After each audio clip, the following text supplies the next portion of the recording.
আসসালামু আলাইকুম প্রিয় দেশবাসী, আপনারা দেখতেই পাচ্ছেন আমি নদীর কোলে কোলে হাঁটতেছি।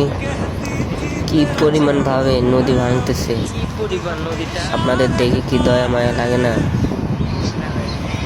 ভয়ঙ্কর ভাবে ভাঙতেছে নোয়াখালীর নদী,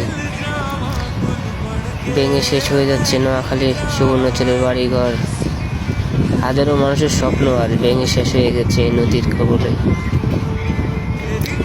সবাই দোয়া করবেন নোয়াখালীর মানুষের জন্য, নোয়াখালীবাসীর জন্য দোয়া করবেন সবাই।